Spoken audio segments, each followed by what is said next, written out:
Getting older is often described as a physical process. But some of the most important changes are emotional, and they can be difficult to explain because they do not always look dramatic from the outside. You may still have the same home, the same responsibilities, and many of the same people around you. Yet something inside has shifted. You become less willing to waste an afternoon on a conversation that leaves you empty. You notice how quickly a year passes. You feel grief for choices you never made, even when your life has been good. And sometimes, the peace you once wanted arrives with an unexpected question: who are you when nobody needs you in the same way? These changes are not signs that you have become cold, ungrateful, or difficult. They may be signs that time has become emotionally real. What once felt like a vague future now enters the room with you. It influences which phone calls you return, which arguments you refuse to repeat, and which dreams can no longer survive on the promise of someday. And once that happens, 5 truths begin to surface, truths that can make getting older feel unsettling, but also more honest. The first truth is that time stops feeling like an unlimited background and starts feeling like part of every decision. When you are younger, it is easier to assume there will be another season, another chance, another version of the relationship, another year to begin. After 50, even when you are healthy and active, the future often feels more defined. You may not think about mortality every day. But you become more aware of the cost of postponement. That awareness can make you more selective. You may lose patience with endless conflict, shallow obligations, or plans you never wanted. Other people may call this stubbornness. But sometimes it is simply the recognition that every yes uses time that cannot be returned. The difficult part is that selectivity can create guilt. You may wonder whether protecting your time makes you selfish. You may continue saying yes simply because the younger version of you once built a reputation for being available. But emotional maturity sometimes requires a new kind of accounting. Not everything that asks for your time has earned it. Yet the deeper question is not, do I have time? It is, what deserves the time I still have? That question leads to the second truth: some relationships were held together by a role, a routine, or a shared environment, not by lasting emotional closeness. This can be painful to admit. A friendship may have survived for years because you worked in the same place, raised children at the same time, lived near each other, or shared a family obligation. When the structure changes, the relationship may become strangely quiet. You might be the only one calling. The conversations may return to old memories because there is little connection in the present. You may leave gatherings feeling more lonely than you did before arriving. The loss is real, even if nobody has done anything wrong.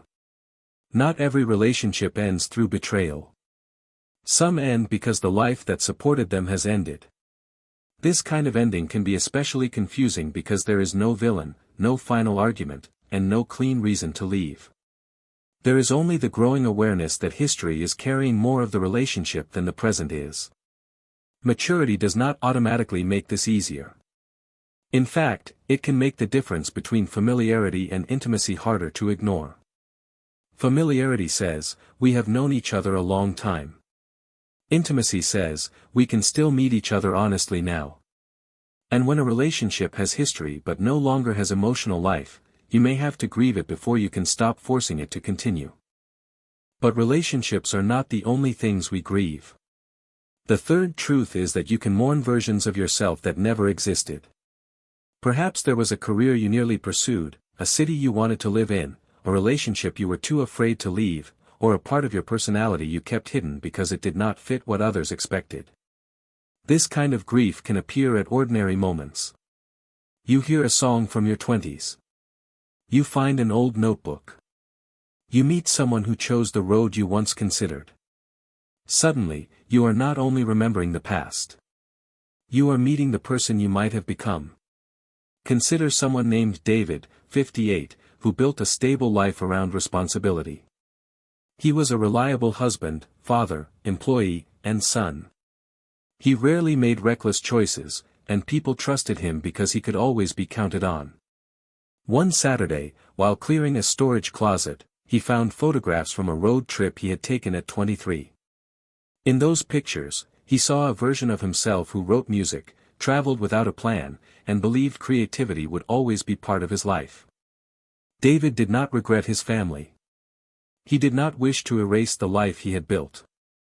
But he felt a sorrow he could not easily name. He had protected stability so carefully that he had slowly abandoned every part of himself that could not justify its usefulness. The emotional truth was not that he had chosen the wrong life. It was that every life chosen also contains lives not chosen. Adulthood asks us to commit, and commitment always closes certain doors. The pain comes when we confuse accepting those closed doors with pretending they never mattered. That realization can either become a prison of regret or a source of information. The unlived life cannot be recovered exactly as it was imagined. But it can reveal what is still asking for expression now. David did not need to become the 23-year-old in the photograph. He needed to ask what that younger self represented. Freedom. Creativity. Risk. Play. Then he could bring one of those qualities into the life he actually had. This is where the fourth truth appears: freedom can feel empty before it feels liberating. People often imagine that fewer responsibilities will automatically create relief. Retirement, children becoming independent, the end of caregiving, or leaving a demanding role may look like an open door. But when the door finally opens, the silence on the other side can be disorienting. For years, your schedule may have told you who you were. Other people's needs gave shape to your day. Deadlines, appointments, and obligations created a sense of importance. When they disappear, you may not immediately feel free. You may feel invisible. This is why some people fill the empty space as quickly as possible. They volunteer for every task, keep solving adult children's problems, create unnecessary errands, or remain available to everyone. Activity protects them from a frightening question: if I am not useful, am I still valuable? The answer is yes, but emotionally, that answer may take time to become believable. Worth that has been proven through performance does not immediately know how to exist without an audience, a deadline, or someone asking for help. A role can end in a single day. An identity usually does not. There is often a quiet period between the person you were required to be and the person you are still learning to become. That period is not wasted time. It is a psychological transition. But because it has no obvious achievement attached to it, many people misinterpret it as failure. And that brings us to the fifth truth: becoming more authentic may disappoint people who benefited from the less authentic version of you. After 50, you may speak more directly. You may stop explaining every boundary.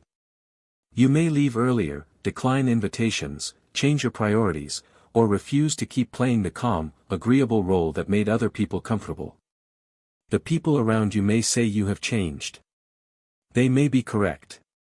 Change is not always evidence that something has gone wrong. Sometimes it is evidence that you have finally stopped using consistency as proof of goodness. But here is the deeper inversion: many of the qualities you are trying to release were not character flaws. They were intelligent adaptations. Being agreeable may have protected belonging. Staying busy may have protected worth. Keeping old relationships alive may have protected continuity. Avoiding regret may have protected you from the pain of choices you could not undo. Remaining useful may have protected you from feeling replaceable. The problem is not that these strategies existed.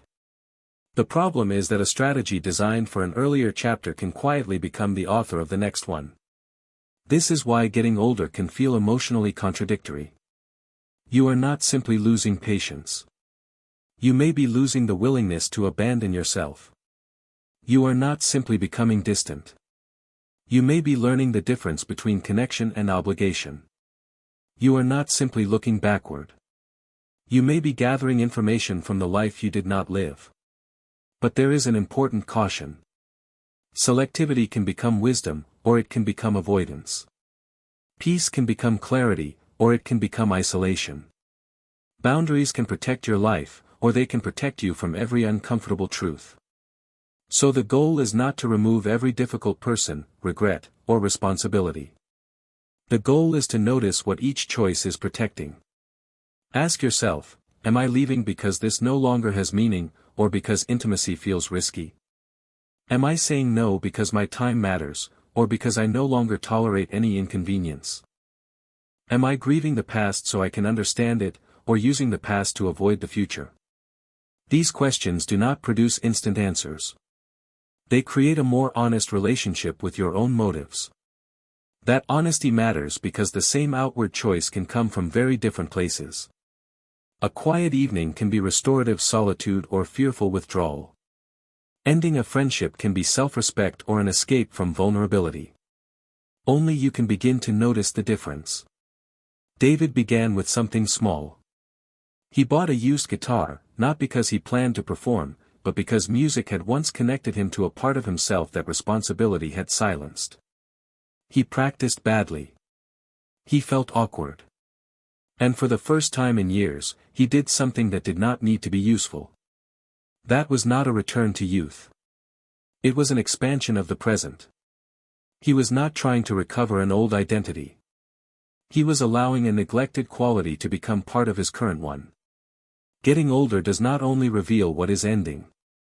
It reveals what is no longer worth pretending, what is still alive beneath old roles, and what deserves the limited time ahead. You may lose some relationships. You may outgrow familiar identities. You may grieve possibilities that can never return. You may feel empty when old responsibilities disappear. And you may disappoint people when you stop being who they expected. But none of these truths means your life is becoming smaller. A smaller life is organized around fear, habit, and performance. A mature life can become more selective and still remain open. It can honor the past without living inside it. It can accept limits without surrendering curiosity. It can choose peace without refusing connection. The deepest emotional truth about getting older is that you are not only running out of time. You are becoming more capable of recognizing what time is for. Which truth are you beginning to understand?